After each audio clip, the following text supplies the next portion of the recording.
hello. How's everybody doing? Hey, girl. Hey, girl. How's everybody doing?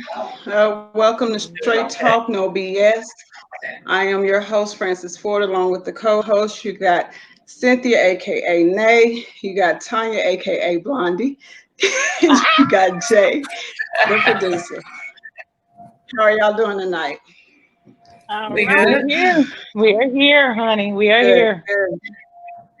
Okay. Well, tonight we are actually touching on a subject that a lot of y'all know about, as well as myself. We are touching something that a lot of people deal with on a daily basis, which is so the topic tonight will be depression. Um, in order to know depression, I guess you would have to know the definition of it, which is short definition, mood disorder. So I want to ask y'all, when y'all question, what is the first thing that come to mind? Uh, Mm. Tanya. The first thing that comes to mind when you say depression is darkness. You know what I'm saying? That's the first thing that I think of, Mhm. even though there's so many different forms and faces of it. It could be dealing with financial, it could be dealing with, of course, with relationships, or just some kind of emotional instability, dealing with daily life, things that you go through.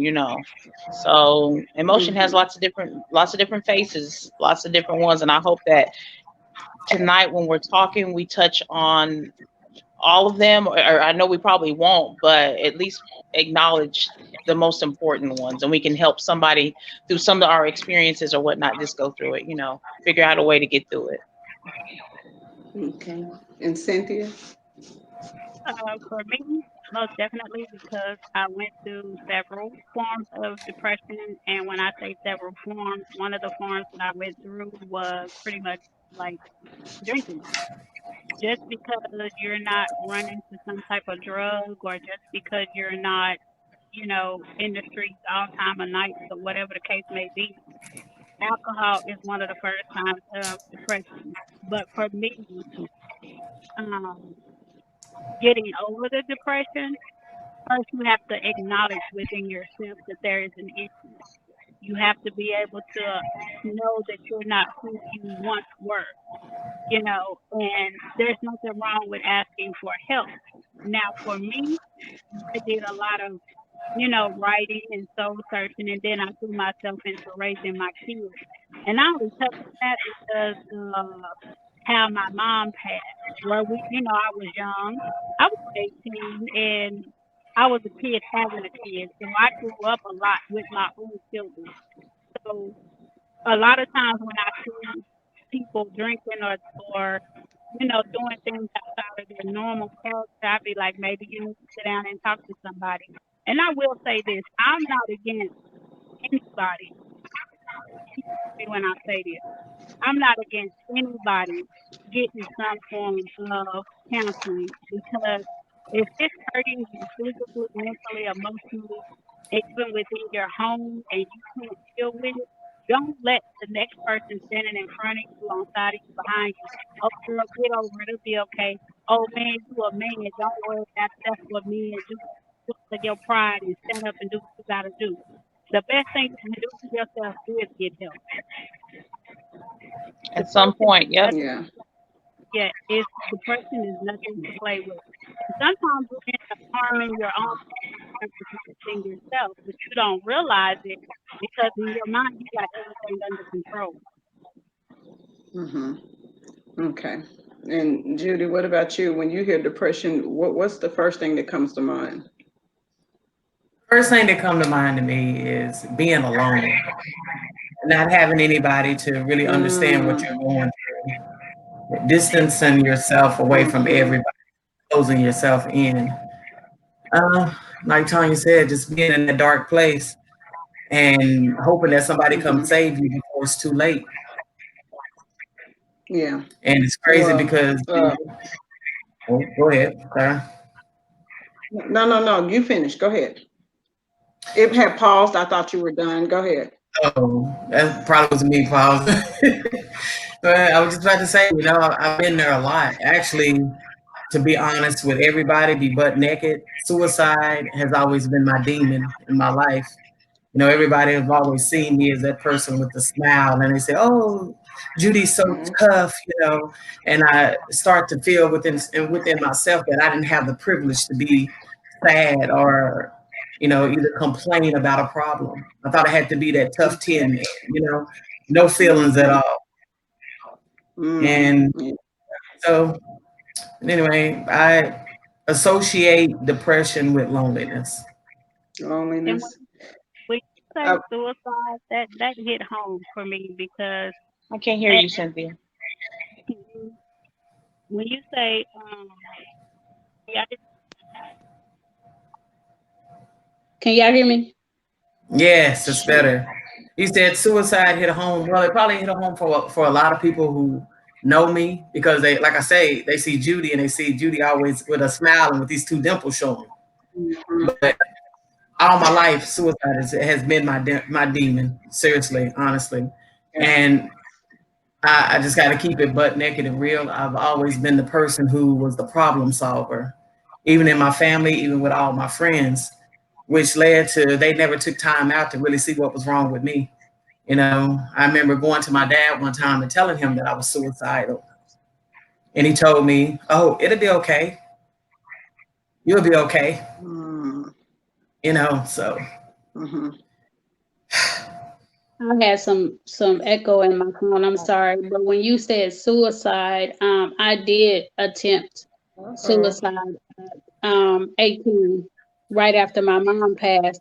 That's actually how I found out I was pregnant with my oldest daughter, Sandra.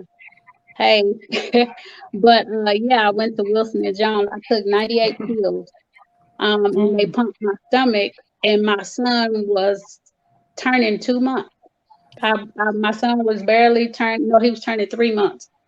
And my mother had spoke this into existence. And this is why I say ask for help. If I'm willing to get on air and admit to the world that I was hurting and I had nowhere to turn, if I can help one person, please listen to me. Don't be afraid to ask for help. If you can't reach out to a family member, a friend, a coworker, hell, write me. I write you back. But Okay, at, sometimes it's easier to talk to a complete stranger. Sometimes it is. at 18, I took 98 pills, Wilson and Jones. They pumped my stomach. I was literally high for like 48 hours. And I had a newborn baby. I had a 3 month old son to take care of, and finding out that I was pregnant with my oldest daughter. My older two kids are only 11 months apart. But my mother spoke it into existence, and this is how I say this. My mom got inside my head so deep. Um, because my son was scooting and turning over at 2 weeks and 3 weeks, and she's seeing this type of stuff. She's seeing it. I'm not seeing it. And she's saying somewhere, somehow, with somebody, it's another baby on the way. Oh, black folks myth is what I thought. But my mom got killed August the 21st. We buried her August the 28th of 1993. I literally found that I was pregnant with my daughter on October the 15th. And so at that particular point, because I tried to take my own life, not being able to deal with the fact that my mother had been murdered. So let me say that I wasn't feeling sorry for myself. Like I Mhm. didn't want my son. My mother was killed at 8 when I was 18, and I was just now having a child. So I was confused within myself. Sorry. I was confused within myself. So that was my cry out for help. Now, okay, time out though. My son is 27, my daughter's 26. I've never, ever, ever tried to hurt myself again because, like I said, my therapy for me was my kids. I grew up with my own kid. I grew up seeing myself through my kids. That don't mean that I didn't make flaws, and that don't mean that I didn't make mistakes because I made plenty of them along the way. But every time I got to the point in my life where I felt like I was sinking back into depression, I fought harder and harder for my children. Okay. Okay. Well, I know hearing the word depression, just like every last one of y'all, each one, it is a sign of depression. Um, when I first, I guess the first time that I really noticed depression, which at the time I did not know what it was. It was the age of 15. And we, Pioneer Middle School, we stayed a block over from there. And I remember there was no lights in the house. It was wintertime. And I used to always be worried about, what we gonna eat, what's gonna go on. And I remember asking my auntie one time, how do you know you're gonna die? And she told me, she said, look at, the bottom of your feet will turn yellow and like a bluish purple looking color. And I left her room and I went into my cousin's room and I sat on their bed. And the first thing I did was looked at the bottom of my feet. And sure enough, the bottom of my feet were that color. And it had come from worrying so much, being down, um, being bullied, all of that. Um, and when my dad came and got us, I thought, which me and my dad both thought, girl, he had me chewing on Rolaids like they were Skittles. We thought I had gas. Girl, come to find out, come to find out, at the age of 15, I was suffering from ulcers. By the time we got to the family doctor, my blood level was a 4.7. He said that was a temperature of a dead person. I shouldn't even been at his office. I should have been at the hospital. And that's when I was taken to Texas Children Medical Center. And I stayed there for a little bit. But still at that time, I didn't know. I knew I was down. I knew I didn't like the situation, but I didn't associate it with depression because hell, I bounced right back. So depression, it can come from a lot of things. Like Judy said, loneliness, it comes from stress. It can even come from abuse, physical, mental, and emotional, you know, and it's and some people it's hard to see. So um, depression does things such as it affects your behavior, your mood, your thinking. Like Judy said, you start to distance yourself from people. You know, and sometimes people don't pay attention to that. They just think, oh, she's taking time out for herself, and they don't really know that you're hurting. They really don't know that you actually need help. You're trying to tell That's because somebody they're you too need help. busy. They're too busy being selfish. That's crazy that you Yeah. bring it up because most of my friends, and I'm going to just jump in. I'm going to let you have the mic back. Most of my friends that Oh, go ahead. I've had, most of my friends that I had in my life, like I said, I would talk to them about a problem, or I try to come to them when I was depressed, and we end up for 2 hours in talking about them, and I'm solving their problem. They only gave me 5 minutes, like I'm not interesting. They're like, oh, Judy, whatever, like, oh Yeah. no, she can't Yeah. handle the problem, and then we're discussing their problem, you know.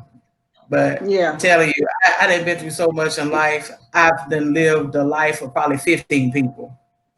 All the issues and stress that I'd have been through, as far as relationships, all kind of problems. Losing my mother too as Yeah. well, Nay.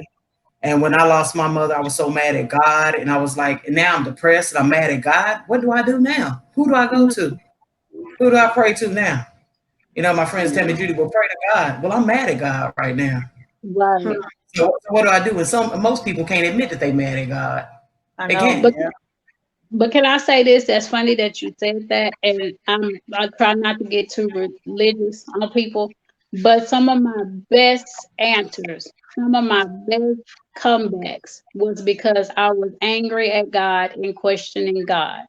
Some of my Hmm. best comebacks was because I was mad. And when I will be sitting and talking to him, so as I'm talking to you three ladies on this screen, baby, he knows I'm a cussing Christian. I be like, what the hell? Why am I? What the hell did I do to you to make me have to go through this shit right here? This is how I'm talking to him. I wasn't, oh Lord Jesus. I wasn't doing none of that. Okay. I wasn't doing none of that. And I didn't mean to cut in, but one of our viewers also asked about low self-esteem, and if they're watching, I don't want them to think that I have forgotten. Depression can also no low self-esteem. Let me get the definition right. Low self-esteem can also bring on depression.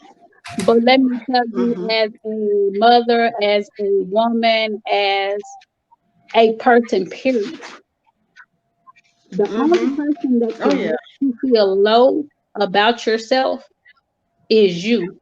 Because it ain't nothing or nobody on this planet that can love you better than you. You have to start taking time Mm-hmm. for yourself. If that means you want to get your Yeah, nails, I agree with that, but so many people don't know how to love themselves. They have to learn to love That's themselves. right. yeah, but First, it they got to starts get with to the know small. themselves and then learn to love themselves. But it starts with the small stuff. It starts with the little stuff. Even if it's just going out to eat by yourself, go get you a double meat cheeseburger. But So the thing so about like Judy you're said, saying to get to know yourself by yourself, like Yeah, solo. amen. Yeah, Amen. yeah, because yes, once yeah. you love your Okay, inner listen. self, The best. once you love your inner self, can't nobody break that. I don't care who it is or what the situation is. Once you love you, can't nobody break that. And see, for me, a person with cerebral palsy and epileptic seizures, a single mother, I could just keep piling it on.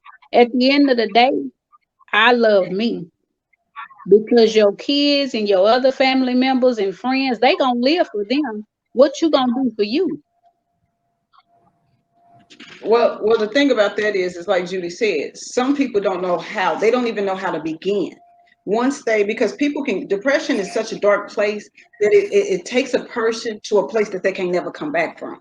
You know what I'm That's saying? right. So wait, That's right. and I Ooh, I want, gotta speak on and that. you know, I want to say something real quick.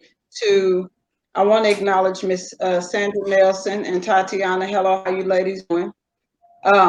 And you know, some of the symptoms of depression, self-blame. You steady blaming yourself for what Yeah. somebody else has done, Yes. or Yeah. you're blaming Yeah. yourself. You're blaming yourself. You know, you blaming yourself for a situation that didn't happen. It done passed on, but you still can't get past it because you have not forgiven yourself. It has nothing to do with that other person. It has to do with the fact that you haven't forgiven yourself because you can't believe that you made that mistake. You know what I'm saying? Then you start blaming yourself for not only that problem, but many others. Now you in a dark, you done got yourself in a dark place. Now, how do you come out of it?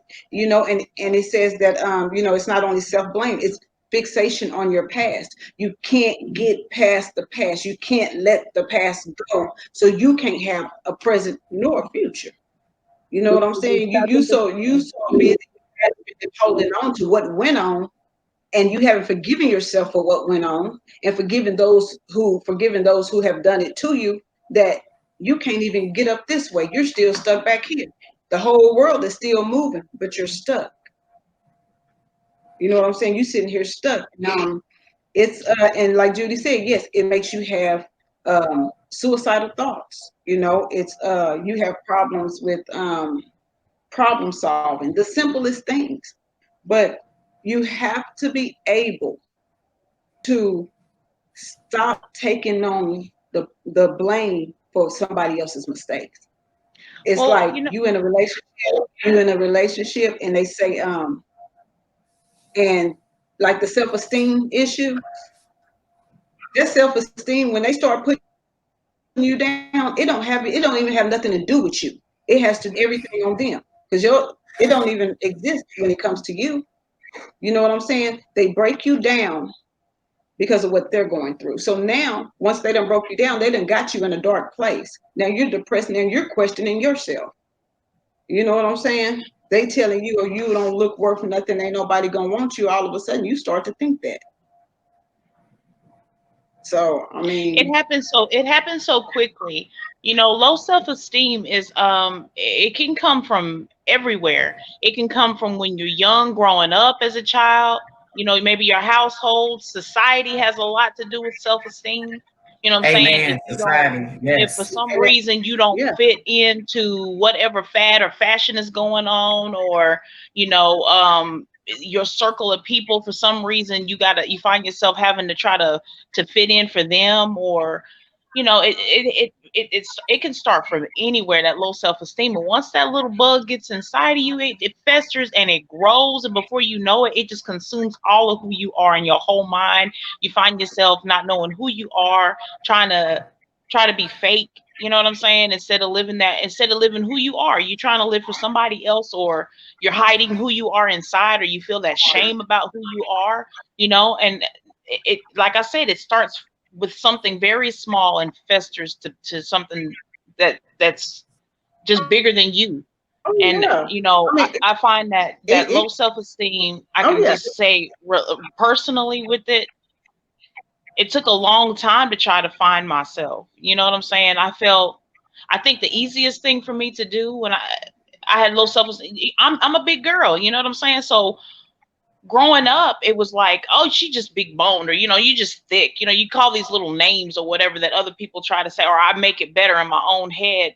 But it's like when those things come up, or people make comments, or people make little looks, or you know, even somebody close to me, like you know, I'm in a relationship with someone, and they say something that just like you know, because my weight is something I'm sensitive about. So these little Mhm. things, I always try to put on this facade as if, oh, that doesn't bother me. Oh, what can I do about it? Oh, well, you know what I'm saying? I'm a big girl, laugh it off and joke it off, but that shit hurts. You know, deep Yeah. Yeah. inside, it's like that affects me. You know what I'm saying? I feel like I'm feeling judged by people. I don't feel comfortable to try to wear certain clothes, or I don't know. So low self esteem is a big ball of shit. It's a big ball of mess, and you Yeah. have to find some kind of way to be proud of who you are. Try to say to yourself, this part of me, this thing, this flaw, this thing that's bothering me, my weight, me personally, I'm saying, or whatever Yeah. you're feeling low self esteem about, find a way to love that thing about you. Say, I'm all right with it. If I You don't have to like it, love I the can good, do bad, and something ugly. about it. You know what I'm For me, Well, saying? it If was I don't my like it, do something to change that because you want to. If you're fine with who you are and whatever that flaw is, freaking stay like that and be proud about it. Find a way, find a way, you know, because for it's me. important. You know, the people, if it means the people in your circle, you need to cut them in half or lose some of them or whatever that's talking and giving you that bad stuff in your ear, let that crap go. You need to find people around you that support and love who you are and how you are in the moment that you are in. You know what I mean? I don't know another way to say it, and I really hope anybody that's watching this can say, or can understand what I'm saying. Find a way to love whatever is making you feel low about yourself. Find a way to love that, and get rid of that negative making you feel bad about it. What I'm I did, sorry. what I did, like you said, you got to love yourself, right? And love the good, bad, and the ugly.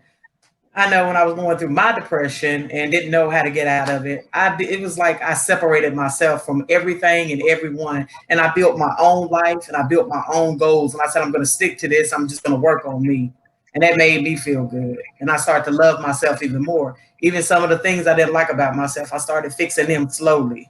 You can always make a change. As long as you got breath in your body, you can make a change. And as long as you be the best version of you, hey, you should just be you, be the best version of you is what I'm saying. For me, it was my disability. For many many years, for me, as far as Nate, fix loving your myself. audio, please. Okay,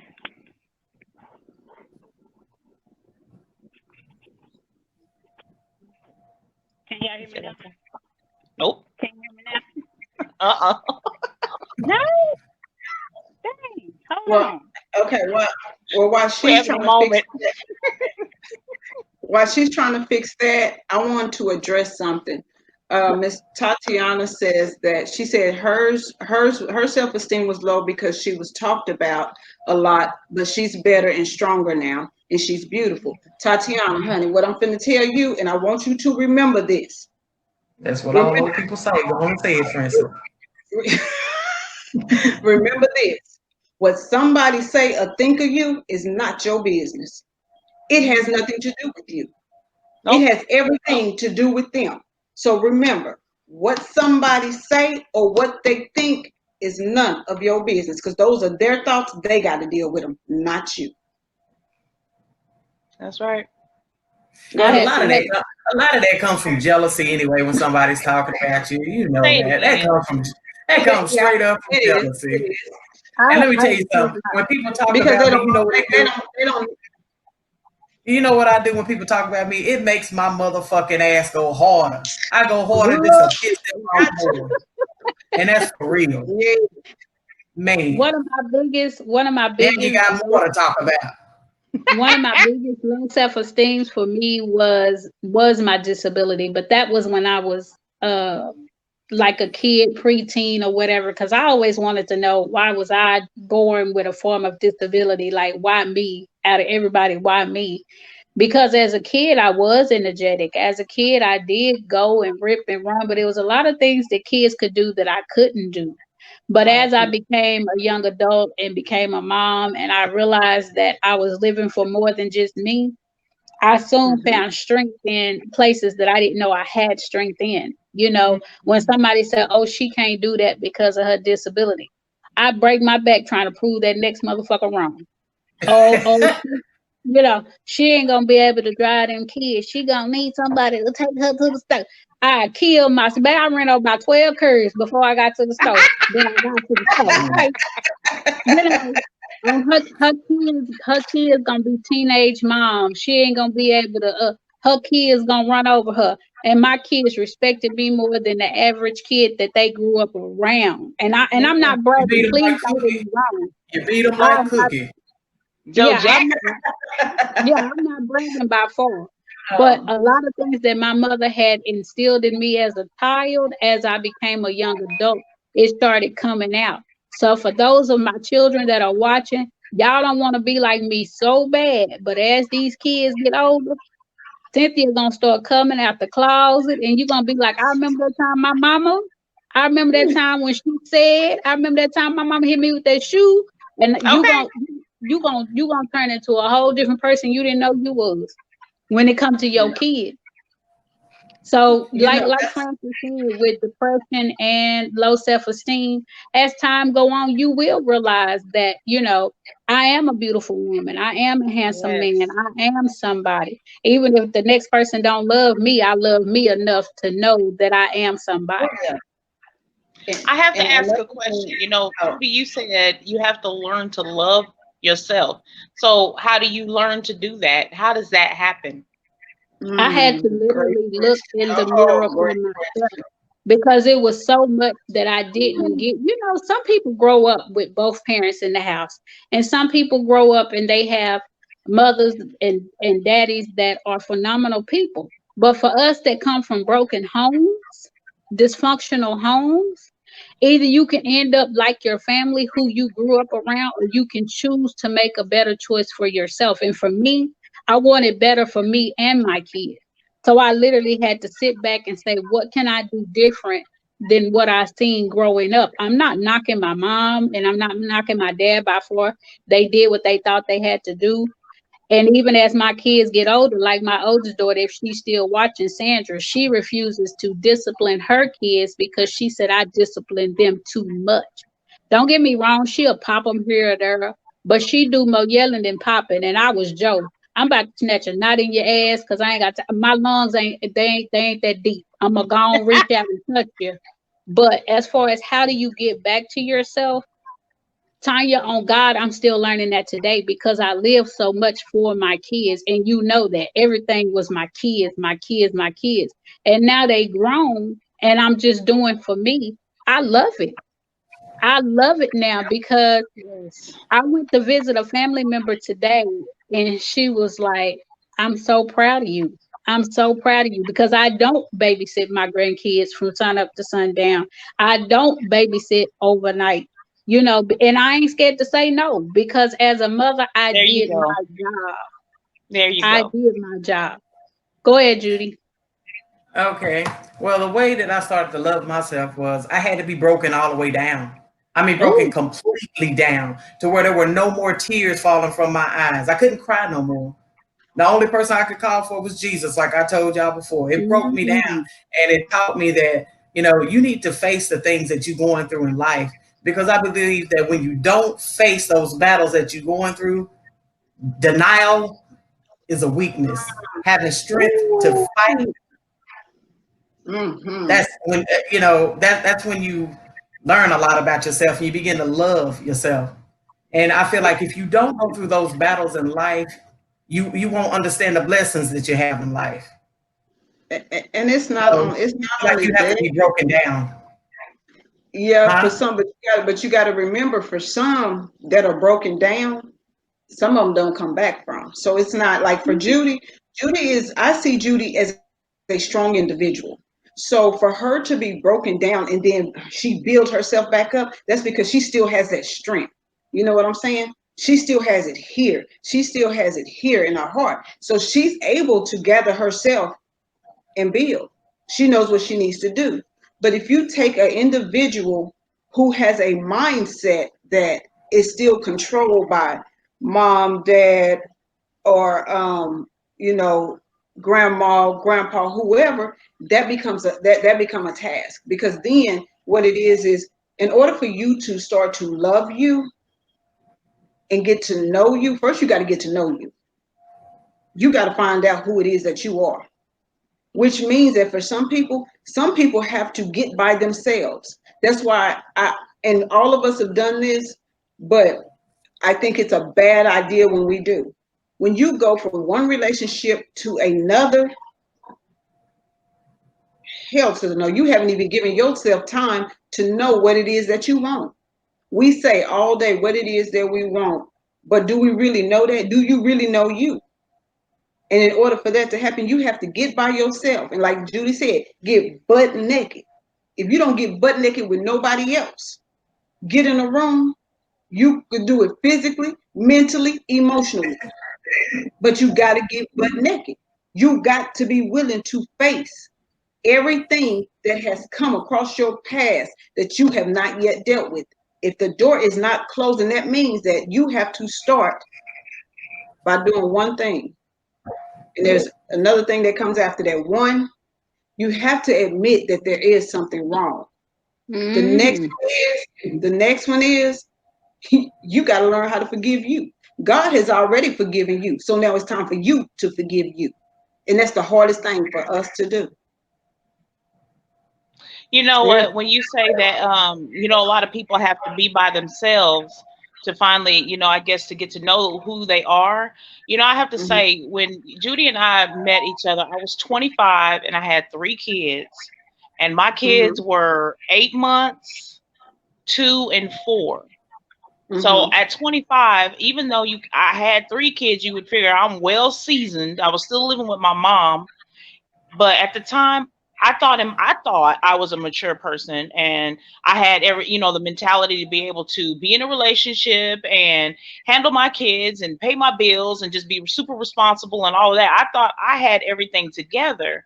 But when we got together, you know, um, it was immediately after a breakup, first of all, and then uh, after that, we immediately got into the relationship with Judy. And I mean, when I say immediately, it was like a light switch. We moved in, we met each other, and I'm like, oh, excited. Okay, let's move in together, instead of me moving in by myself like I had did. I had got an apartment, and she was like, I think you need to stay here or whatever. And, we just kind of date or whatever back and forth. But I was like, no, let's rush. I rushed into it because that's what I thought I wanted. And I wasn't mature, and I didn't know, man, we went through a lot because I didn't know myself.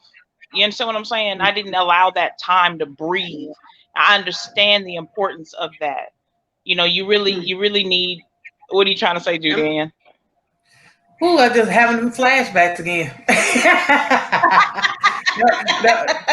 was a It time. And was man, when I rough, tell okay? when I tell you this woman right here put me through But hell, but you know pure but you know hell. I'm not gonna lie, she but you was a know what? part of my depression. Yeah. Yeah. I I'm mean, gonna it's tell keeping you it this. real, straight And I talk. remember, how does it feel? How does it feel when you Yeah. can't even reach out to your own partner and tell her, look, I don't want to live anymore because of what you're doing to me? Yes. Mm. I've been there I got before. a but I got a question about that. at any point did you tell her that, Yes. or did you just That was hold it all that was a in? You time. told That was no. I told her that. I remember the exact conversation. She was at work, and I was on the phone with her. We was talking about an issue that we was having. She sort of downplayed it, like it wasn't that important, and I just hung up the phone. And I remember just laying in the garage, laying out in the driveway, and I just started screaming and hollering, and wasn't a tear falling from my eye. And that was the moment that I knew and can't nobody help me but Jesus. I have to find yeah, myself. I got to pick my own self up because I don't have nobody. yeah. And that's what So brought me back to Jesus. I said, you know what, Jesus, you gonna have to forgive me, and I'm gonna have to forgive you. yeah, I mean, because it becomes like for me, one of the things that really got me, and when I say I was a nervous wreck, whoo, the incident that we semi spoke about in one of our previous shows, the killing. And I remember I was doing my homegirl's hair, and everything was. I at that point, to me, it was little things that I would see, but sometimes I didn't pay attention to them. I remember one thing that used to get under my skin, and it used to scare the daylights out of me. I used to be asleep. I would wake up in the morning, and this is probably the first time that I'm gonna say this. Well, he's my mother's son. His name is Tyrone, so y'all know who I'm talking about. He I, I woke up and he was standing over me, and he told me, he said, I could kill you in your sleep and you wouldn't even know it. I would jump up and I'd get dressed and I'd leave the house and stay gone the whole entire day. I wouldn't go back. I'd go back to the house when it's well after dark. And I'm like, okay, maybe he's not there. You know what I'm saying? Um, Now I can go in the house. It might be peaceful. This particular night, my homegirl, I was doing her hair, and um, she had got up. We had left and went to the store. We came back, and Tyrone was standing outside, and he was pissed. He was raging, and we were trying to figure out what the hell is going on. And while we were gone, Tracy's youngest son's father had just dropped her youngest son off, and it pissed Tyrone off. And I remember telling him, "You can't be mad at this man. This is this child's father." You know what I'm saying? So to this day, I can't pinpoint one thing that drove him to do what he did. But he, as we were coming down the hallway to speed things up, we're coming down the hallway. So it's my boyfriend, Tyson, that I was dating at the time. Then it was me in the middle and Tyrone behind me. And I remember Tyson stopping at the entrance of the living room, and he turns around and he says, "What are you tripping on?" Tyrone said, "I'm tripping with the world." That moment when I turned, all I heard was this bang. And I remember grabbing my head and I'm screaming. I thought Tyson had moved, not knowing that at that time I had stepped over his body 3 times. Didn't even realize it. By the time I realized it, I heard a gurgling sound and I kneeled down and I'm trying to wake him. I'm trying to wake him. And he wouldn't get up. And so when the police and everything got there, when we went down to the police station, made it back to the house. When we made it back to the house, I kid y'all not, when I stepped out of the police car, my whole body went to shaking. The officer looked at me. He said, "Are you going to be okay?" And I just looked at him and I said, "He's somewhere close," because they hadn't caught him yet. And I said, "He's somewhere close." When I tell you, when I left from there and I ended up here, I was so terrified to go outside. I had stopped eating. I didn't really want to talk to nobody. I remember my auntie gave me a pill just to make me go to sleep. I would sit up. When I tell you the front door would open, if I even tried to take a step outside, my whole body would just shake and I would get stiff and I would not move. And the only thing that pushed me to come up out of it, and when she hear this, she probably gonna kick my behind, but I'm gonna say it anyway. It was only because my sister, she knew her way around here. I didn't. So I was following her. But is when my auntie didn't even want me there. So I had no choice, but you know what I'm saying? I'm coming from something traumatic that didn't happen into a place where I'm told I can't even be there. You know what I'm saying? So me and my sister left and we went and got a room.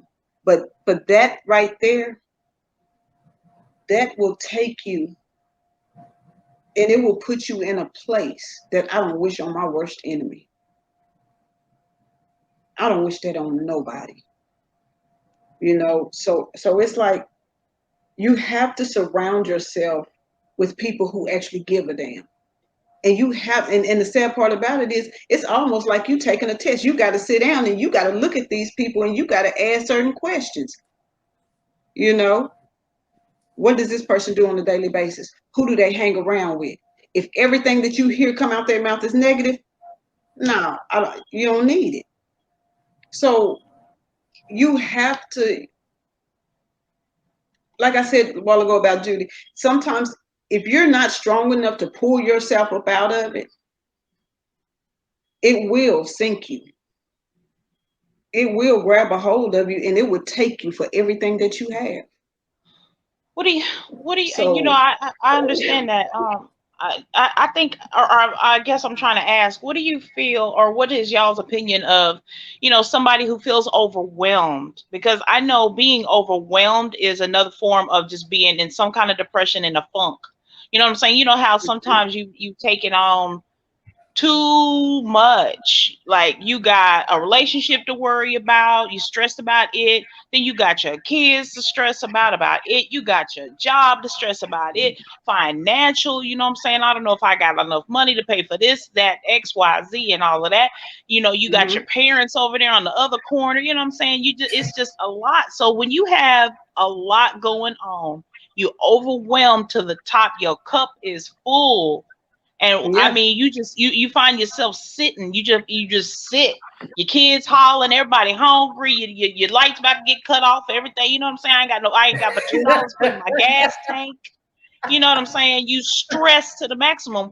What can you do at that All that. moment? What do you do? Like you, That's like you it. always said, Tanya. You always said one thing at a time. You can only Okay. handle one thing at a time. Ain't no sense of stressing I about was it. just, I was Rearrange your just life. gonna say it. And if your partner in your life ain't helping you with those issues, get rid of them. Mm-hmm. Well, Point not blank. only that, you have to, but here's the one thing: when your partner comes to you and tell you, trying to help you and giving you advice on it, you have to be willing to listen. You cannot fight them on it. You see what I'm saying? Now, what I would advise you to do, which I have done, since you have, since it's so much, right? Take a piece of paper and write down the one that you need to work on ASAP. The one that maybe has a hold on you, maybe it's something from way back, or it could be something right there in your face right now. Whichever one you think needs to happen first, that's the first on your list. So you make your list in the order that you're going to handle them. So I'm gonna go feed them hollering ass kids because I know they hungry. So that way they can shut up. For me, And I guess after that, I don't know, but I'm gonna feed the kids so they That can be one, quiet. well, that one is something, that one is something real simple. That will be one I that mean, you I'm get just out saying the though, way. I know, yeah, but I'm just saying like that one is real simple. So if you want to start with the more simplest things, yes, which will be the kids, handle that. for me, one thing at a time. it was always my home was me going to work, and my work was me coming home. I never tried to put the two together. What I Mm. mean by that is, if I'm overwhelmed at work, I'm gonna do my task to the best of my abilities and let them have the rest. because I'm looking forward to going home. At home, when my kids get on my nerves, I ain't got enough on my rent this week. I'm gonna have to hop something because I got to pay my car insurance, which I dropped that car insurance a whole bunch of times. Kids, be quiet. But that car insurance got skipped quite a few times. But and then like my kids stressing me out at home. And yes, even though I had a mate that was there, I was still a single mom because at the end of the day, they were my children. So I had to make sure whatever got done got done. And then ain't nobody gonna do home the way you do home. I tell my Right. girls that right today. If you don't love the home you in, it don't matter about if you live in the projects. It don't matter about if you live in a 2-bedroom shack and one of the windows is blown out and you got Or a plastic up mansion. your It window. don't matter. That's your home. So if you don't Exactly. take her home, ain't nobody else gonna respect your home the way you do. Ain't nobody else You gonna know love what? your kids the way you do. Grandmama can do it, daddy can do it, but it's something about that mother's love that fill in right there. So for me, anytime I got to the point to where I was overwhelmed, because that was your question, when my kids got on my nerves, and yes, they did get on my nerves, I'd be like, shit, I'm going to work tomorrow. I'm going early. I can wait. He got there, Okay. kids. They ain't gotta ask me, do I want to work no overtime? Yes, I do. Yes, I do. I need all the overtime you motherfuckers can give because they about to break a nerve. But then when the people at work got on my nerves, like I said, I got in trouble quite a few times for shit I didn't have no control over. Ooh, but this damn this clock show going slow. I'm ready to get the hell up out of here today. Now y'all know all of us done had them days. All of us done had them Okay, days. I know. And the thing is, Judy, I know you when you do I'm just gonna ask you, did you ever feel like did you ever feel like I can't wait to get the hell up out this house and go to work? I ain't gonna pay this patient today. I got to Oh go. my, oh my God. Yes. Yes. I've always worked two jobs all my life though. But I gotta say, the best time, I know this is sort of off subject, but I was listening to some of the stuff that Cynthia said, that you might not got much or whatever. But the best times in my life was when me and Tanya made it through off of I was only I think I had I had lost two jobs. Long story. But anyway, I only had $117 coming in weekly. Tanya, all she had was food stamps. She had food stamps and an AFDC check, A right? little TANF check. That's what it was. Yeah, a little TANF check. I think it was $221. We had four Okay. kids that we had to make it work, baby. But we made it work. We came out on top. So there is hope, even though you feel overwhelmed, even though we had a car payment due, we had rent due, we had everything due. And we had to make it work off that little $127 or $17 I was getting a week. And her little Oh, food stamp, baby. We was going across the Oklahoma line to go get the food, had all the kids packed up in the car, the groceries on top of their ass, and we floating them Okay. around. She was from Somebody in the Oklahoma. comments, She couldn't use her food stamp card here in Texas. But we overcame it. And that's what I want to tell everybody, that you can do anything you put your mind Yes. yes, to. yes. You know what I'm saying? Somebody That's in the how comments people said, are resilient and you can do it. Me and Tanya did it. She became a nurse. I became a respiratory therapist and an x-ray tech. We made it, but we had to start somewhere. Just because your life is Yes. at the bottom don't mean it has to stay at the bottom. You know what I'm Amen. um, Somebody in the hey, comments dude. said, she tell they But that was family all the like I time, you said, better that was love the one you with. sorry. But that was Huh? I had to reiterate it. When we had that little change, that was the best time of our life. When we started making big money, that's when we had the more problems. Yep, Man. The yep, Mhm. most problems. yep. Right. Did y'all What hear was what you I saying? said? Somebody in the comments say, I tell my family all the time, you better love the ones you with, meaning her family. Love your family. Baby, whoever you are, you right. You are definitely right. You love those that love you. Don't waste no time on the motherfuckers that talk about you. And that includes your family. Because sometimes family can be your worst.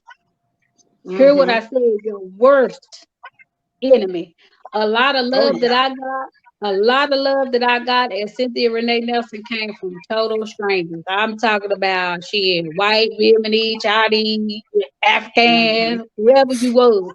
Sometimes the love I got came from people that was not related to me. I'm not knocking any of my family. I love you all, but sometimes when I was in the thick of my bud and I couldn't figure out how to feed them kids, Baby, I turned real friendly. Girl, look, can you give me $20 worth of food stamps? And then when I get mine, I give you 40 back. Because these damn kids is hungry. And I'm about tired of these noodles. I can't eat another cup of noodles, baby. And that's why I learned to love me some leg quarters. I will buy a bag of Okay, leg because when I quarters tell with them you, too. I just can't. I I'm can't. about a I can't. family pack of chicken wings. Baby, give me some leg quarters. Give me some, because that's You two know, meals in itself. That's two okay, and you meals. know what? You know what? I guess part of the struggle, I guess I just didn't have. Because damn it, I ain't never ever bought leg quarters. I don't know why. I don't like them. baby, Well, you know what? baby. I think maybe this is a reason. And I know y'all gonna talk about me, and I know you're gonna laugh. But bitch, I can't cut up a chicken. So therefore, Girl, you're not black.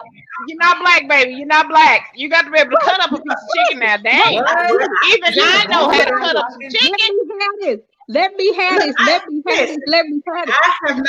Let me tell you something. I tried to cut a chicken one time. I tried it one time, baby. I Probably had cut that your damn chicken finger so. off. Girl, look at here. No, I had that chicken so dismantled. Do you understand me? You could not Bam! tell what piece was what. You didn't know if the leg was the wing, if the wing was the thigh, and the thigh was the breast, and the breast was the back. You didn't know what was what. I kid you not. Listen, I'm gonna So say, from, look, hey, I'm gonna hold say on. this. So I'm gonna say, from that moment on, from that moment on, me and chicken, bitch, they better be cut up. They better I'm be gonna cut say up. this. That's not getting cooked. Look, y'all know I got cerebral palsy. I keep saying it in this show. Francis, if I tell you I didn't put that thigh on that cabinet and I got that hatchet and There you go. I thought of the worst motherfucker that made me mad and I chopped the shit out that chicken. You Chop know that bitch. Chop it, girl. baby, I know it. right there on the gristle. I thought about the main person made me mad. I tried, boy, look, okay, I cut it right. Okay, yeah, do that. Hey, you know what? But that's another way to relieve stress. You know what I'm Yep, saying? That means yep. if you even if say for instance, if you and you and your significant other get into it, if you feel the need to walk away, don't be ashamed. Go ahead, take a walk. Yeah. Take that walk. If you know what I'm saying, it's like you have to, and I'm not saying when I say like be by yourself, not in a relationship. If you're in a relationship and you're still fighting what you can't get past, it's you're still in a dark place. Take a That means break. have Pause. y'all ever have y'all ever watched that movie War Room? Yeah. Oop. War room, room. Really time you ain't seen it? You and Judy both. I need y'all to watch it. Let me tell you something. This woman was selling a home and she had this one particular room that nobody was able to go in. In that room, when she explained it, she said that's where she fight all her wars at. Honey, she opened up that closet, and in that closet, every prayer that she had prayed was everywhere. But That's Francis, the room that when she go she in did now. when she did sell that house, the people she Hmm. sold the house to knew that closet was a Yes, they warrior did. closet. Well, They oh, knew that closet was a praying closet. Baby, I don't care yes, if it was about her husband out there cheating, her kids on yes. drugs, her Hmm. out there in the street trying to hold on to a marriage she ain't for sure about. The pastor trying to knock her husband down, telling her to leave her husband. That woman had so many sticky notes up in the closet, baby. It was all kind of spirits up in that closet. I'm And telling you, yes. the people she sold the house to, it was a pastor and the first lady of the church. But I'm gonna show you about the pastor, and God forgive me because I don't want to lose no blessing. Just because the pastor's in the pulpit, sometimes the first lady get the blessing before the pastor because the first person picked up on that closet. It wasn't the pastor, it was the lady. It was the first lady of the church. She said, "You are a praying woman. You are a Christian woman." And that lady said, "Yeah." And baby, it was a whole bunch of people she didn't sell her house to. The more to this story is, but when that first lady realized that she was a praying Christian, that's who she sold her house to. She let them have it. Oh Am I yeah. telling the truth? And, Am I telling the truth? It's a oh yeah, most Christian movie, but definitely. the And point is, it's just because you're a Christian, don't mean you won't have your battles. That's the point in that movie. yeah. Yeah, and you have to once again, like I said, and this is to anybody. If you are feeling that you are in a place and you don't know how you're going to come up out of that, you in this dark, lonely place, trust and believe. So the minute you say, I have a problem, I forgive myself, trust and believe, it's going to all start working. I don't care, like I said, if you got to take a journal and you take that journal and you just write till you can't write no more. Don't worry about no punctuation. Don't worry about misspelled words. You know what it say. Write it down. Get it out. And Girl, that's me because I misspell it and because in a minute. How you spell because? Oh, damn, I know. Yeah. I'm the worst speller on the planet. I'm the worst speller on the planet. but you know, You know what? and I You know what, want y'all? to I say, think. Go ahead. I was going to say, I was just going to say, and I can't stress it enough. You know, like I said earlier, always remember, and I think this get a lot of young people. What somebody say about you or think about you, it is not your business. It is not your business. People have to remember that. When somebody's picking at you, somebody trying to make you feel down about you, it's not even about you. It's actually about them. They're just doing it because it makes them feel a little better for the time being. I agree with you to a certain degree when you say it's not your business. It's not your business what the next person say about you. That is true. But if they come for you, you better serve their ass up. I'm talking Okay, about wait, you will not be me why tonight. No, you, Cynthia, you're not gonna no, you are not gonna be me tonight, okay? You are not gonna be me tonight. as long You as are they over not there gonna be left me. field, yeah, if they over there left field, let them say whatever they got to say. But if they come to you, look, look, look, help yourself, baby. Serve yourself. Serve. I'm talking about serve hard. Okay, Judy, do you serve? If somebody in your personal space, do you serve or you smile? Which way you do? I do a little bit of both. Okay, Sometimes I'm a I smile can't while let them know that they serving got your next ass. to me. So sometimes I'm smiling. I'm gonna smile while serving you. I'm gonna smile, and you might make me slip, but you better be gone when I get up. That's all I'm saying. Y'all, People are gonna always talk, and that's just something that I like to. I mean, Go you should ahead, teach your give kids that me people one are gonna moment. I'll be right back. always talk. You could be perfect, then they still gonna find something to talk about. Like my mom always told me to talk about Jesus, so why not? I mean, Ooh, didn't we you learn don't get a that? pass. Ooh, we heard that a lot as kids. Baby, That's they talk right. about you cry. They gonna talk about you to the day your ass. You could do everything right up under the sun, and somebody still gonna have a problem with you. that's That right. is definitely true. That is definitely true. Man, You know down what? here with It that one. takes a while, I think, for people to come into that strength, that inner strength. So it's like I wish that we would be able to hit on the younger people, because I find that Oh, the generation now, the younger generation, I don't know. Sometimes it's I wish that they would. I don't know if it's because of their background or where. I don't know where it comes from, but sometimes I see that they're not able to fitting handle in, that. fitting in, trying to fit in, trying to No, be. no. And Sometimes it can I come feel from Well, sometimes it no, can come from home too. It can come from no, no, home no. because we make it too easy for them. We make it as amen. parents, we No, make no, no. it I was entirely too easy. Yeah, I wasn't just putting it towards just that one specific thing. That was just Yeah. one thing Nay, that I'm nay, mentioning. nay, nay. You are absolutely 100%, 200% right. When you make it too easy for your kids, you building up this fake world for them. They're not, Mhm. you making them weak and they can't handle the real world when they get out here in the real world. You know what I'm saying? You cannot spoil your kids to death. You will make Yes, them unprepared to deal with reality.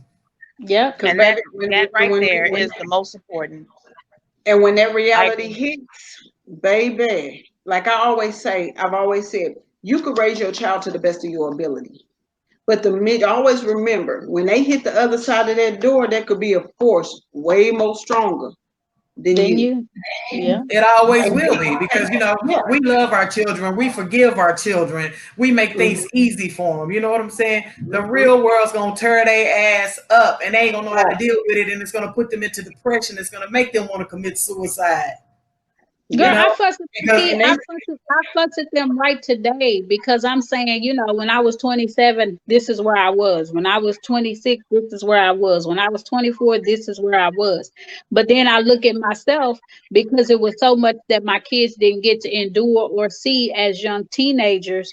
My kids didn't do teenage clubs. My kids didn't do block parties. My kids didn't go over other people's house and stay the night and stay the week. No, baby, I don't know them people. Just because you know them people, I don't know them people. And I say that because it's a lot of things that I shelter my children from because of how I grew up and my background with my parents being on drugs and my father being in and out of prison. I just refuse to let my kids see that side. But now that they're adults and things that I feel like in my mind that they should already be aware of or in front of, they're kind of just now getting to the platform. My daughter, my oldest daughter, God forgive me, I won't say her name, but my oldest daughter, she's in a real tight financial bind. And in her mind, as long as she's good financially with her children, she's good. But when you owe more out than you make, that's a hard hill to climb. It is. That's a hard. You have to yeah, start chopping shit off one by. I don't give a damn if it got to be on your debt for the next 15 years. Cut it off, cause ain't yeah, nothing worth keeping besides your children. If that yeah, mean if that mean you can't pay Peter to pay Paul to you cut it off. And That's yeah, right. even though I gave her the signs and I told her good morning, she didn't listen. It's something she had to go through for herself. yeah, My Look, son, right. you have to let them go through it. he moved to Louisville out there with them white people, and now he back over here in the projects in Oak Cliff, as Judy called it. And now he can't get one person to rent him an apartment because Louisville ate him up for in an apartment, $1,300 a month in an apartment. mm, Boy, I didn't raise you on no $1,300 a month rent, but we always lived in the project. We ain't pay no more than 600. Where is you going? Where is you Okay. going? Just because you don't want to, just because you don't want to feed your roaches, you don't want to. Look, baby, I feeds my roaches. Okay, I feeds my roaches. Okay, Oh my God. because my roaches take care of me. Okay, they let me know when somebody over there. Okay, because they come out, they be like, "Mama, you see them? They eat more than us." And when they get Disrespectful. to eat more than us, it's Disrespectful. time for them to go. You hear me? I'm just saying. I'm done. I am I'm just done. saying. I am done. But you I'm, know what? I'm It's look, Cynthia, as far as that financial stuff, like I feel if like you said, if you shelter your children and you don't you keep them from knowing what it is or stressing to just them what it tell is in the real world. Now my middle daughter, she's financially struggling. Loan company calls my phone every day. Have you seen, can you get in contact with, and it's not as if, I mean, I believe we try. I don't know, Judy. Am I wrong with saying it? Maybe it didn't stress something as far as being financially together, but for some reason she's not getting it to be able to stretch her, being No, responsible with Tanya. her money. Tanya, you stressed that, but you spoiled all four of these children. And I mean Mm, spoiled them to death. To where now, even though they're out on their own, they still think that they should live out of our pocket and our bank account. But go Yeah, ahead.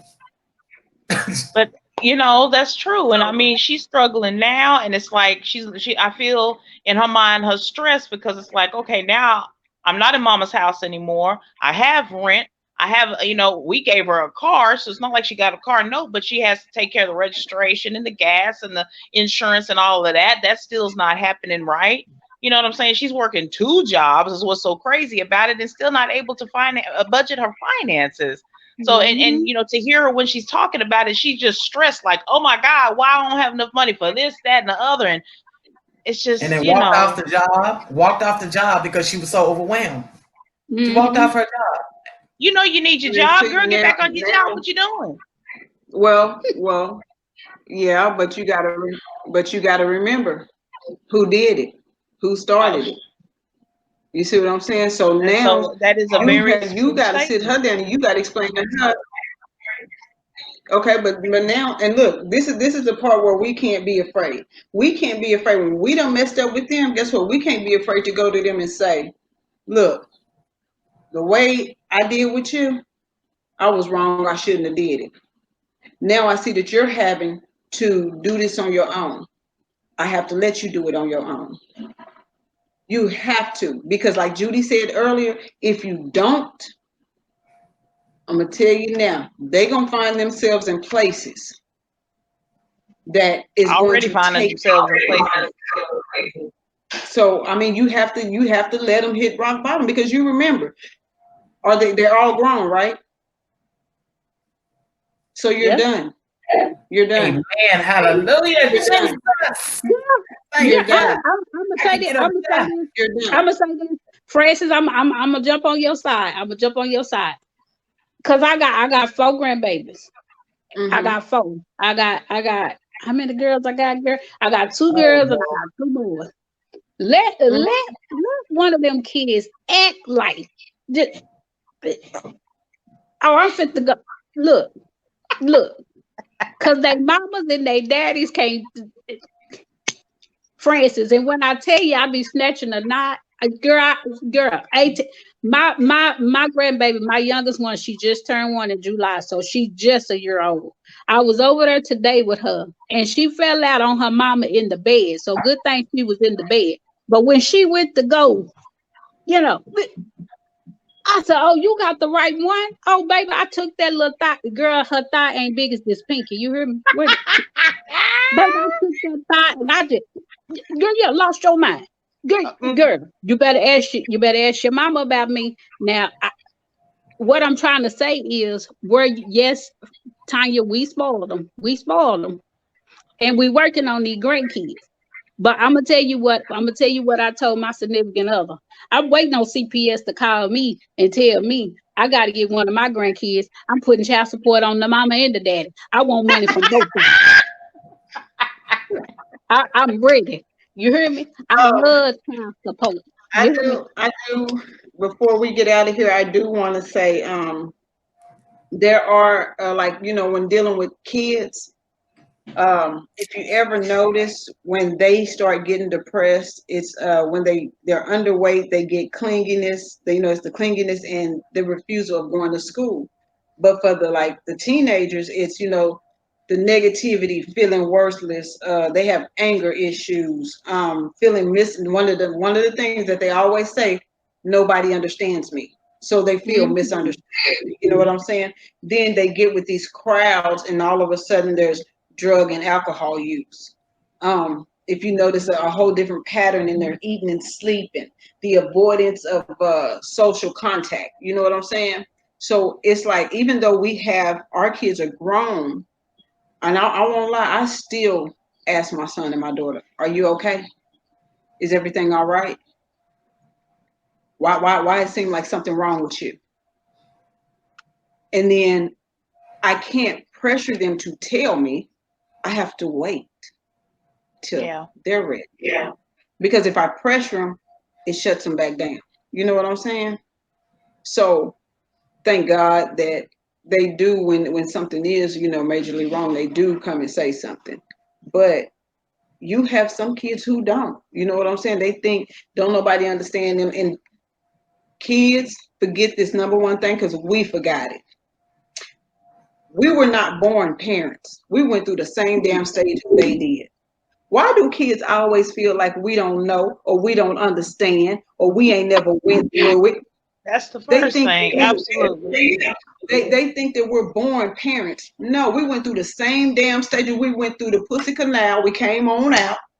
We was a bald head babies, or babies with head full of hair. We learned to crawl, walk. We were fed. We learned how to eat on our own. We went through the same damn stages that they did. But once again, we too went through that stage where we felt like our parents didn't know what they was talking about. They ain't never dealt with this. Not realizing the game had already been played. We were just starring in the reruns. Mhm. You know Mhm. what I'm saying? I have to say that I've always listened to my mom. I never felt like she didn't know what she was talking about. I have to admit that. She was the That's only good. one that I could sit down and talk to, and she Yeah. always kept it real with me. No matter Well, if it hurt my that's feelings or not, good. she kept it real. You know what I'm saying? Yeah. And another thing that was different about when we grew up, we listened to our elders and we learned stuff from them. Yeah. Just like you said, time repeats itself. Yeah. So I know they taught me how to deal with situations in life. Yeah. So I think it's always good if kids will, try to listen to your elders and learn something. And don't be afraid to open your mouth about whatever you're going through. Yeah. Yes. Yeah, Yeah. you have to you got to. I mean, and it's like you said, now you have to when it comes to the kids, it's like you almost got to keep a watchful eye. You know what I'm saying? But even with adults, you have to, like I said, the first thing you have to do is admit that there's something wrong in order to start healing. For Okay. some people can't admit that there's a problem or anything's wrong. So it's hard for some people to admit that because they're so used to the other person throwing the blame game on them that they really do believe it's their fault. Mm. You know. So I Okay. mean, Okay. So we've touched on financial stress. I'm going to call depression at this point stress. So we've hit mhm, on financial stress. So I've heard advice saying that, to analyze what it is that you got, realize something has to go and cut it off, cut your losses and kind of just start to slowly be able to mend your finances. That's going to alleviate some of that stress, right? Okay, right. so what about the relationship part? You're in a relationship, it's stressful. You're trying to deal with maybe someone's cheating on you, or maybe it's an abusive situation, or maybe not even physical. It could be, verbal or whatever, but you're not able to communicate with the person that you're with. I Or believe so I'm just saying, relationship stress or depression, what is y'all's advice for people going through that? I believe we touched on this in another show, to where we said that you have to be willing to take a risk. If you're in a relationship with somebody and you don't trust them, it's not going to work. You know what I'm mhm, saying? You're going to have to take a risk. If you're not going to take that risk, get out of the relationship with them. You can't Yeah. just, I don't know. That's my advice. I would say if you are in that relationship and if you yourself don't see it going nowhere, it's time for you to move around. You got to remember it's got to start with you. Okay. Even if you're in it, even the relationship is two people, but you have to start with you. You have to remember what it is that you want. What is it that you're longing for? How are you going to get it from your partner? You know what I'm saying? If your partner is not willing to do the work with you, that person's not for you. You Okay. have to be All right. strong.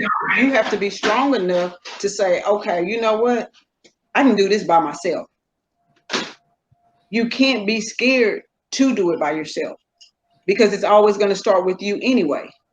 You have to That's right. remember, it starts with you. You have to forgive you. You have to work on you in order for you to get through to anything else. You have to love you before you can love anybody else. Okay. Cynthia? For me, a lot of stuff I did do by myself. You know that. That's right. Not the whole 18. Again, I'm not knocking him, but the last 9, from medical bills to regular bills to all 3 of my kids graduating high school, any medical surgeries that I had. I didn't even know what a GoFundMe page is, and that's why I stated and said what I said. Total strangers treated me better than some people in my family. And when I say that, I'm talking about my blood family. When I say that, I'm talking about the relationship I was in because I looked at him as a part of my family, my husband, my mate, my friend, should have been my best friend. So, yeah, for a long time I was doing it by myself. But again, I had to get back to being true to me and learning how to love me. That's where That's that right. concept come in because I was so busy making sure that my household, when I say household, I do mean that mate. I was so busy making sure the mate was okay. I was so busy making sure the kids was okay. I was so busy making sure the bills was okay. And I forgot about me. Nay, I was that forgot about depressing? me. Did that make you depressed? Girl, Having all of depressed. that on your back? Depressed No, wasn't I'm the just. word. When we went on our little excursion, the vacation, Mhm. y'all didn't have to buy me nothing to eat because I had 2 king size beds. I mean, that was the first relief I had had in years. And it shouldn't have came from friends. It should have come from within my home. So when we talk about depression or low self-esteem or trying to figure out where you went wrong, I was that person for 9 years. And in my mind, I'm riding this out with my mate. This is gonna work. He's gonna get better. We're gonna get stronger. We're gonna get through this. This is what I'm supposed to do as a woman. This is what I'm supposed to do as a mother. This is what I'm supposed to do as a wife. And in that 9 years, I thought about everybody but me.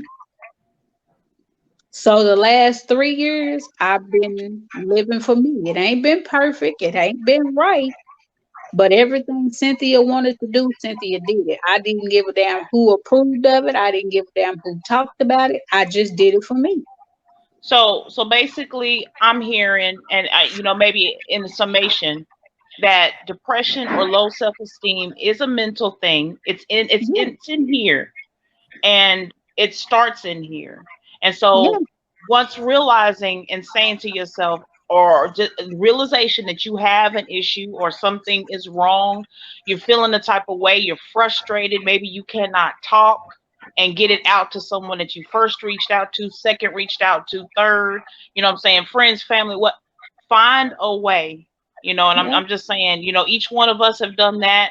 I'm talking to people who might be watching. Just find a way, because it's a mental thing, and it's okay to be that way. It's okay to be down. It's okay to realize I'm stressed the hell out. This is too much for me. You know what I'm saying? And it's okay to say no. It's okay to start telling people how you know what I'm saying, letting things go, getting help, asking for help. Find a way, whatever your individual way is. A lot of people try to self medicate themselves, whether Yeah. it's with drugs, or whether it's alcohol, or whether it's with some other kind of physical abuse or whatever. You know what I'm saying? And those outlets, they're temporary. They don't last. I've been through it, Judy. We done been through that. Whenever we were low and feeling like she's not listening, she's my other half. My other half, my world isn't listening to me. She can't hear me. I can't talk to my kids. My kids are too young.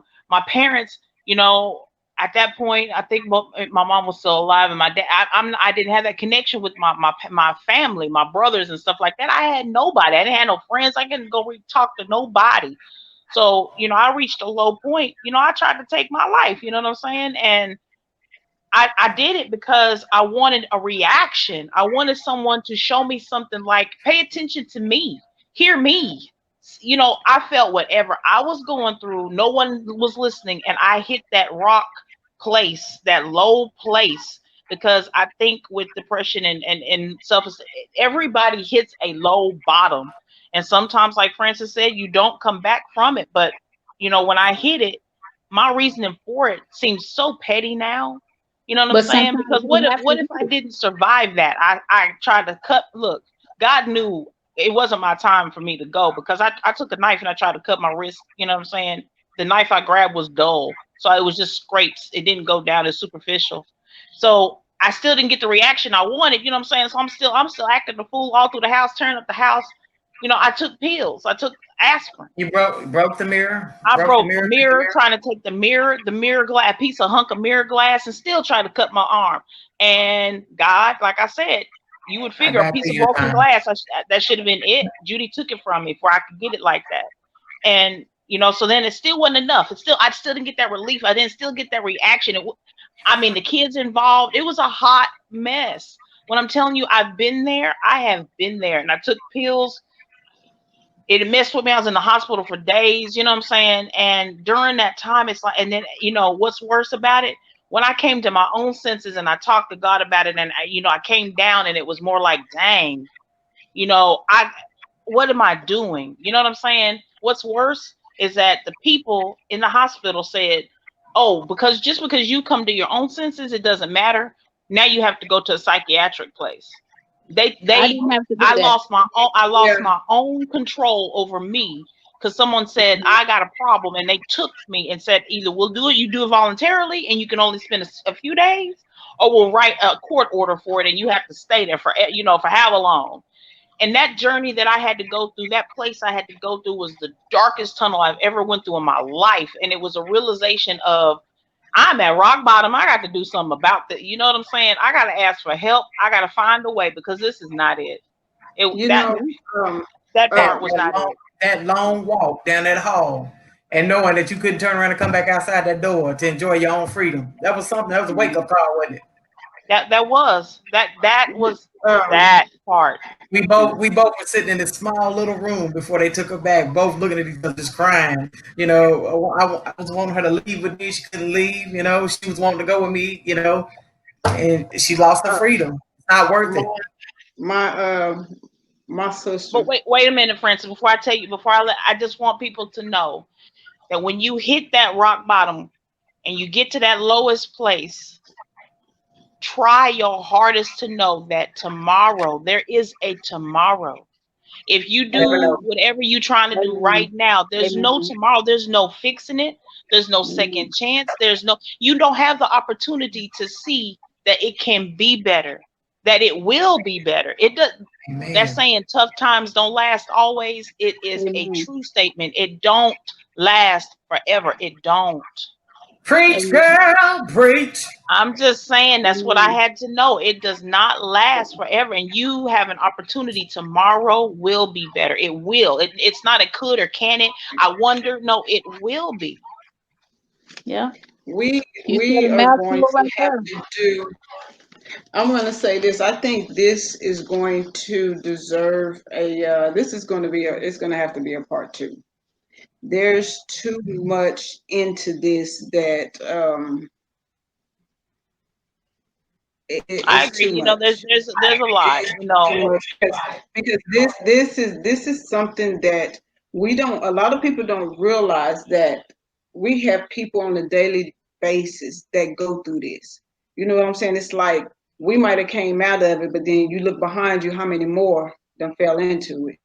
It's a dark hmm pit. You know what I'm saying? So it's like it's you know that pit that back in the day they kick you down and you just keep falling and falling and falling. You never hit bottom.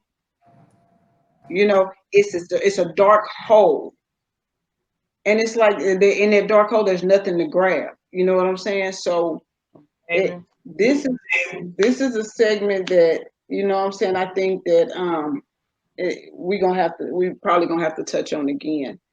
We Um, will. You know, and I feel like I would say it this I feel like this I, segment has actually probably I hope in my mind because we touched on a lot of things, ladies. You know, we've touched on a lot of topics. I feel like hopefully these words or these experiences have been inspirational. I know hearing y'all stories and stuff, it kind of makes me feel like I'm not by myself.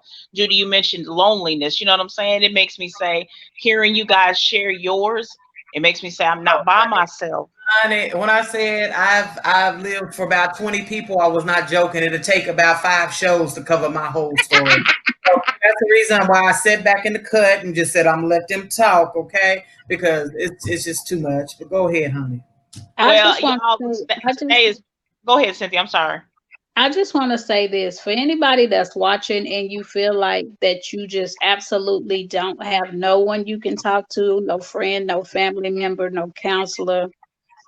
Hey, reach out to us.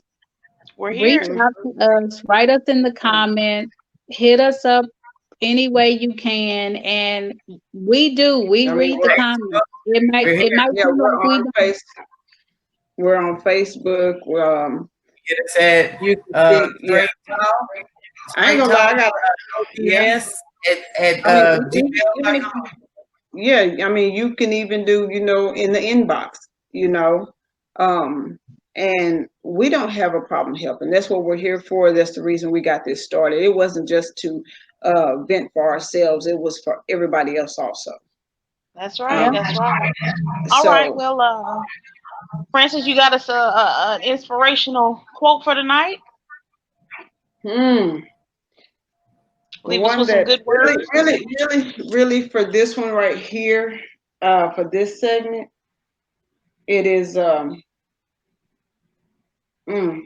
you have once again, it's just basically you have to remember that it starts with you, And when Right. you feel like you don't, and when you feel like you don't know how to start with you, reach out to somebody, or just even remember, God has already forgiven you. Now it's time for Amen. you to forgive you. All right. Start there. All right, Tonight, y'all. Well, I think this has been a good one, and like Francis said, maybe we'll continue this on a part 2. But I think for now, ladies, let's end this on a good note. Yeah. Yeah, that's what that is. God bless and everybody be safe.